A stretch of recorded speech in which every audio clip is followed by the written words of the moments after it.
அன்பார்ந்த நேயர்களுக்கு வணக்கம். நான் உங்கள் மதுசூதனன் கலைச்செல்வன். தினம் ஒரு கதை நிகழ்ச்சியில் இன்று உங்களை சந்திப்பதில் மகிழ்ச்சி கொள்ளுகிறேன். மனிதன் சிறு சிறு குழுக்களாக இருந்த காலத்திலிருந்தே தன்னுடைய குழுவிற்கான அடையாளமாக சில பொருட்களை தான் நியமித்து கொண்டான். அப்படி ஒரு முக்கியமான பொருள்தான் ஒவ்வொரு குழுவையும் அறிவித்து கூறும்படியாக இருக்கும் அந்த குழுவினுடைய கொடி. ஒவ்வொரு நாட்டிற்கும் இன்றைய காலகட்டத்திலே அந்த நாட்டினுடைய குறிக்கோள், கோட்பாடுகள், கலாச்சாரம், வரலாறு இவற்றையெல்லாம் பிரதிபலிக்கும் விதமாக அந்த மக்களினுடைய எண்ண ஓட்டத்தை எந்த கோட்பாடுகளின் அடிப்படையில் அந்த நாடு தான் உருவாகி இந்த சூழலை அடைந்திருக்கிறதோ அதை வெளிப்படுத்தும் விதமாக வர்ணங்கள் நிரம்பியதாக ஒரு கொடியை வடிவமைத்து உலக அளவிலே ஒவ்வொரு நாட்டினுடைய அடையாளமாக அந்த கொடி பார்க்கப்படுவதை பார்க்கிறோம். நம்முடைய நாட்டுக்கொடி மூவண்ணக் கொடியாக மேலே மக்களினுடைய தியாக உணர்வை பிரதிபலிக்கும் விதமாக இருக்கக்கூடிய இளஞ்சிவப்பு நிறமும், அமைதியை விரும்பி இருக்கக்கூடிய தன்மையை காண்பிப்பதாய் இடையிலே வெள்ளை நிறமும், நிறைவாக இந்த நாட்டினுடைய பசுமை கோட்பாடு, இந்த நாட்டினுடைய அந்த வளர்ச்சியை, இதனுடைய செல்வ வளங்களை குறிக்கும் விதமாக பச்சை நிறமும் என்று மூவண்ணக் கொடியை அமைத்து தர்மத்தின் வழியில்தான் இந்த நாடு தன்னுடைய கொள்கைகளை, கோட்பாடுகளை, சட்டதிட்டங்களை வகுத்திருக்கிறது என்பதை காண்பிக்கும் விதமாய் நடுவிலே தர்ம சக்கரத்தையும் நிலைநிறுத்தி ஒரு கொடி வடிவமைக்கப்பட்டு அது இந்திய அரசியலமைப்பு சாசனத்தை ஏற்றுக்கொண்ட எல்லா மாவட்டங்களினுடைய அந்த ஒருங்கிணைப்பிற்குமான கொடியாய் காட்டப்படுகிறது. ஒரு நாட்டிற்கு உலக அளவிலே என்ன மரியாதை செய்யப்படுகிறதோ, நாட்டு மக்களின் பிரதிநிதிகளுக்கு என்ன முக்கியத்துவம் மரியாதை தரப்படுகிறதோ அதே அளவிலான நடைமுறை மரியாதைகள் எல்லாம் அந்த நாட்டின் கொடிக்கும் வழங்கப்படும். நாட்டின் ஒவ்வொரு பிரஜைக்கும் அந்த கொடியின் பேரிலே அதனுடைய தாத்பரியம் என்ன, எந்த கொள்கைகளுக்காக அந்த கொடி விளங்குகிறது என்பதை சிறுவயது முதல் பள்ளி கல்லூரிகளிலே பாடங்களாகவும் நடத்தப்பட்டு ஒவ்வொரு முறையும் அந்த கொடியை பார்க்கும்போது இந்த நாடு நம்முடைய வளர்ச்சிக்கு எத்தனை பங்களிப்பை கொடுத்திருக்கிறது, நமக்கு எப்பேற்பட்ட வளங்களை எல்லாம் வழங்கி இருக்கிறது, இந்த நாட்டை பற்றி நாம் பெருமை கொள்ள வேண்டும், இந்த நாட்டின் கொள்கைகள், சட்டதிட்டங்களை மதித்து நாம் நடக்க வேண்டும் என்பதை மீண்டும் மீண்டும் உள்ளூர வலியுறுத்தும் விதமாய் இருக்கக்கூடிய ஒரு சின்னம்தான் கொடி. இந்த கொடியினுடைய முக்கியத்துவத்தை நாம் அவ்வப்போது நினைத்து கொண்டாடும் விதமாக சில தினங்களும் அனுஷ்டிக்கப்படுகிறது.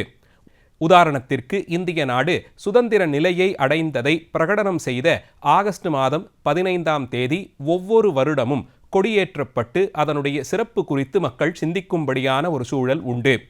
இந்திய நாடு குடியரசாக மாறிய 1950ஆம் ஆண்டு ஜனவரி மாதம் 26ஆம் தேதி நடந்த அந்த முக்கிய நிகழ்வை இன்றும் பறைசாற்றும் விதமாக ஒவ்வொரு ஆண்டும் அந்த தேதியிலே கொடியேற்றப்படுவதை பார்க்கிறோம்.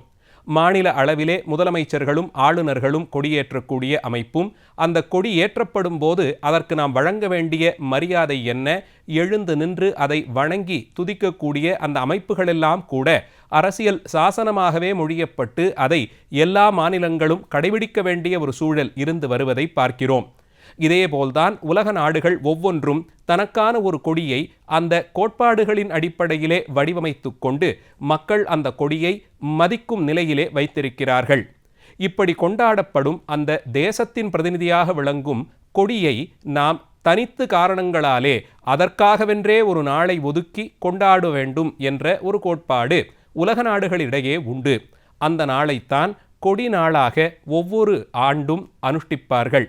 ஒவ்வொரு நாடும் அதற்காக ஒரு ஆண்டு கணக்கிலே ஒரு நாளை தேர்ந்தெடுத்து சில காரணங்களுக்காக அந்த நாளிலே நாட்டுக்கொடியை உயர்த்தி ஏற்றி அதனுடைய தாத்பரியத்தை மக்கள் நினைத்து அந்த கொடி பட்டொளி வீசி பறந்து இருப்பதற்கு இந்தியா போன்ற நாடுகளிலே குறிப்பாக அடிப்படை காரணமாக இருக்கக்கூடிய நம்மையெல்லாம் பாதுகாத்திருப்பவர்களாய் எல்லையிலே இருக்கக்கூடிய இராணுவ வீரர்களினுடைய தியாகத்தையும் தன்னலமற்ற தன்மையையும் சிந்திக்கும்படியான நாளாக அறிவிக்கப்படுகிறது.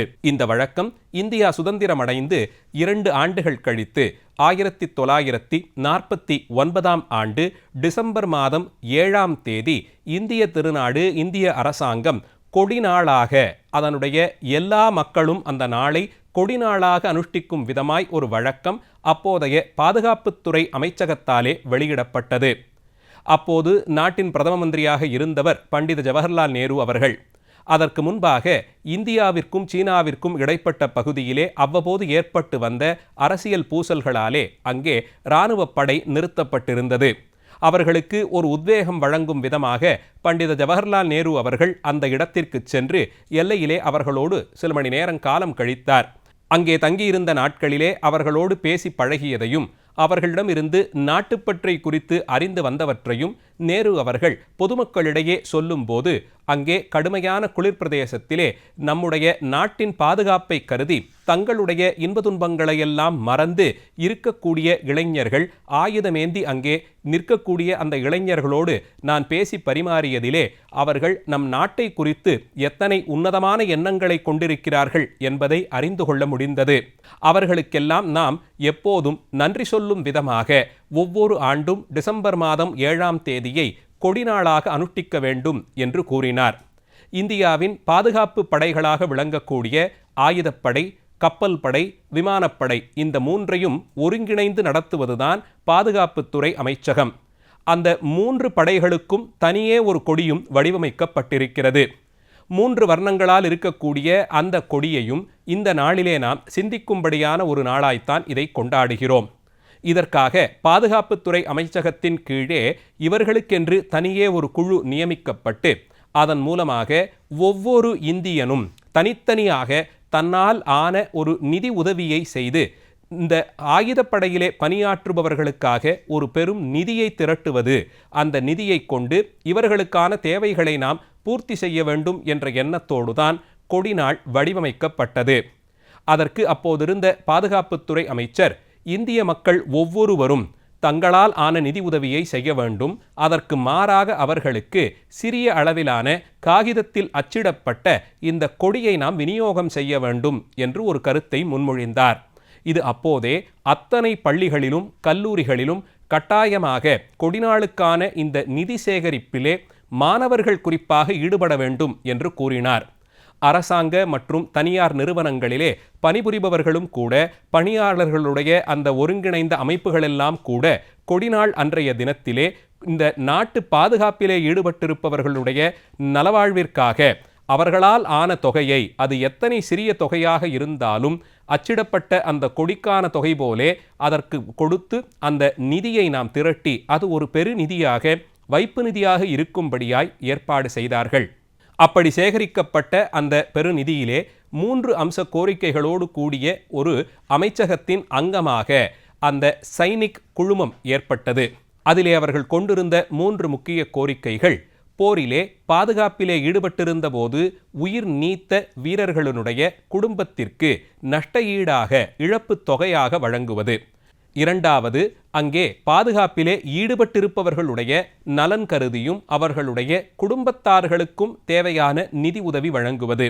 3வது, பாதுகாப்பு பணியிலே ஈடுபட்டிருந்து ஓய்வு பெற்ற பிறகு அவர்களுக்கான உதவியாக ஒரு தொகையை கொடுப்பது, அவர்கள் குடும்பத்தார்களுக்கு தேவையான உதவிகளை செய்து கொடுப்பது என்றிப்படி 3 நிலையிலே பணியில் இருப்பது, பணியின் போது உயிர் விடுவது, பணியிலிருந்து ஓய்வு பெற்ற பிறகு என்று 3 நிலையிலே பாதுகாப்பு பணியிலே ஈடுபட்டிருக்கக்கூடிய முப்படையைச் சேர்ந்தவர்களுக்கும் அவரவர்கள் அளவிலே நிதி உதவி செய்யும்படியான கோட்பாட்டைத்தான் அடிப்படையாக கொண்டு இந்த பெரும் நிதி சேகரிக்கப்பட்டது. ஒவ்வொரு ஆண்டும் டிசம்பர் மாதம் 7ஆம் தேதிக்கு முன்பாகவே இந்த அமைச்சகத்திலிருந்து இந்தியாவில் இருக்கக்கூடிய அத்தனை ஆயிரம் பள்ளிகளுக்கும் கல்லூரிகளுக்கும் பல்கலைக்கழகங்களுக்கும் தனியார் மற்றும் அரசாங்க நிறுவனங்களுக்கும் இது குறித்த செய்தி அனுப்பப்பட்டு காகிதத்தில் அச்சிடப்பட்ட அந்த கொடிகளும் வழங்கப்படும். ஒரு குறிப்பிட்ட தொகையை அவரவர்களால் ஆன அவர்கள் தன்னார்வலராக தாமே முன்வந்து ஒரு தொகையை கொடுத்து அதற்கு ஈடாய் ஒரு கொடியை பெற்றுக்கொள்வார்கள். அந்த அச்சிடப்பட்ட கொடிகளின் விற்பனையின் மூலம் பெறப்பட்ட அந்த காசு பெருநிதியாக இந்த நடுவண் அரசு நடத்தி வரக்கூடிய இந்த நிதியிலே கொண்டு சேர்க்கப்பட்டு அதன் மூலம் ஒவ்வொரு ஆண்டும் பாதுகாப்பு பணியிலே ஈடுபட்டிருப்பவர்களுக்கான நலத்திட்ட உதவிக்காக இது பயன்படுத்தப்படும். போரிலே ஈடுபட்டிருக்கும் காலத்தில் சில நேரங்களிலே உயிர் காக்கப்பட்டாலும் உடலுறுப்புகள் இழந்து அவர்கள் மாற்றுத்திறனாளிகளாக ஆகக்கூடிய சூழலும் உண்டு. அப்படி ஒரு மாற்றம் ஏற்பட்டுவிட்டால் அவர்களுக்கு அடுத்தடுத்து என்ன கதி, அவரை சார்ந்திருப்பவர்களுக்கு என்ன உதவி என்பதையெல்லாம் கூட இந்த ஒரு குழுதான் பரிசீலனை செய்து அவர்களுக்கான உதவியை செய்து வருகிறது. இந்த அமைப்பு 1950களில் தான் வளர்ந்த நாடுகளாக கருதப்படும் இங்கிலாந்து முதலிய நாடுகளில் கூட வழக்கத்தில் கொண்டு வரப்பட்டது. ஆனால் அதற்கும் முன்பாகவே 2-3 நூற்றாண்டுகளாக ஆங்கிலேய ஏகாதிபத்தியத்தின் கீழ் இருந்து பல அறவழி போராட்டங்கள் மூலம் சுதந்திரத்தை அடைந்த இந்திய திருநாடு அவர்களுக்கும் முன்பாகவே தன் மக்களினுடைய நன்மை கருதி வாழ்வின் சுகங்களையெல்லாம் துறந்து எங்கெங்கோ பனிபடர்ந்த மலையிலும் ஆழ்கடல் பகுதியிலும் ஆகாசத்திலுமாக பாதுகாப்பு பணியிலே ஈடுபட்டிருப்பவர்களுக்கு உதவி செய்யும் நல்லெண்ணத்திலே இப்படி ஒரு அமைப்பை ஏற்படுத்தி அதன் மூலம் அவர்களுக்கும் அவர்களை சார்ந்து வாழும் அவர் குடும்பத்தினர்களுக்கும் உதவி செய்வதை ஒரு பெரும் செயலாக செய்து வருகிறார்கள். இன்றைய நாளிலே நாடெங்கிலும் பல்வேறு போட்டிகளும் நடத்தப்படும். அந்த போட்டிகளிலே முப்படை பாதுகாப்பு பணிகள் குறித்தும் அவர்கள் நமக்கு செய்து வரும் அந்த தொண்டு குறித்தும் கூட மக்களிடையே விழிப்புணர்ச்சி ஏற்படுத்தும் விதமாக கட்டுரை எழுதுவதும் பேச்சு போட்டி இவற்றையெல்லாம் நடத்தி வருகிறார்கள்.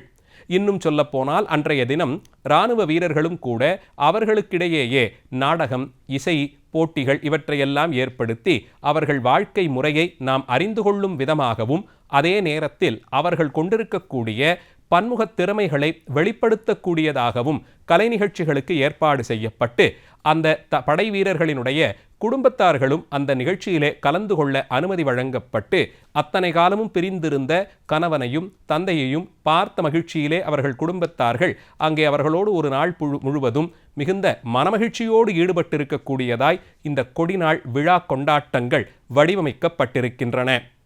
அன்றைய காலத்திலே அங்கே இராணுவ படை வீரர்களுக்கே உரித்தான அணிவகுப்பு மிகச்சிறப்பான முறையிலே இசைவாத்தியங்கள் முழங்க நடைபெறும். இராணுவ பயிற்சியிலே அவர்கள் ஈடுபட்டிருக்கும் காலத்தில் அவர்கள் ஒரு நாள் பொழுதிலே செய்யக்கூடிய செயல்கள், அவர்களுக்கு அங்கே வழங்கப்படும் தற்காப்பு பயிற்சிகள், அவர்கள் கையாளக்கூடிய ஆயுதங்கள் குறித்த செய்திகள் இவற்றையெல்லாம் கூட அங்கே காட்சிப்படுத்தி வைத்திருந்து இவர்கள் எத்தகைய பெரிய தியாகத்தை செய்கிறார்கள், அங்கே தங்கள் குடும்பத்தை பிரிந்து வாடும் இவர்கள் நமக்காக செய்யக்கூடிய நன்மை என்ன என்பதை சாமானியனாக இருக்கக்கூடிய பொதுஜனத்திலிருந்து வரும் ஒருவன் கூட அறிந்து கொண்டு அதன் மூலம் இவர்களுடைய தியாகத்தையும் எண்ணவோட்டங்களையும் கொண்டாடும் விதமாக இந்த நாள் வடிவமைக்கப்பட்டிருக்கிறது. உலகெங்கிலும் இருக்கக்கூடிய பல நாடுகள் கொடிநாளை அனுஷ்டித்தாலும் இந்திய திருநாடுதான் இதற்காக ஒரு பெரிய வைப்பு நிதியை ஏற்படுத்தி அதன் மூலம் படைத்தளபதிகள் தொடக்கமாய் முப்படையிலும் பணியாற்றுபவர்கள் அவரவர்களுடைய மறுவாழ்விற்கான ஒரு நிதியாக இதை பயன்படுத்தி வருகிறார்கள். இந்த நிதி ஒவ்வொரு இந்தியனும் உழைத்து சேர்த்த நிதி என்றும் அவர்கள் இவர்களுடைய தியாகத்தை அங்கீகரித்து கொடுத்துதவிய நிதி என்பதும் இங்கே கவனிக்கத்தக்கது. இதன் மூலம் அவர்களுடைய மறுவாழ்விலே நம்முடைய பங்களிக்கும் இருக்கும்படியாய் செய்திருப்பதுதான் இந்த கொடிநாளாகிற உன்னத தினம். தியாகிகளினுடைய நினைவை நாம் நின்று நினைப்பதற்கு ஒரு வாய்ப்பாய் அமைந்திருக்கும் கொடிநாளினுடைய முக்கியத்துவத்தை இன்றைய நிகழ்ச்சியிலே பார்த்தோம். நாளைய தினம் மீண்டும் ஒரு கதையோடு உங்களை சந்திக்கிறேன். நன்றி, வணக்கம்.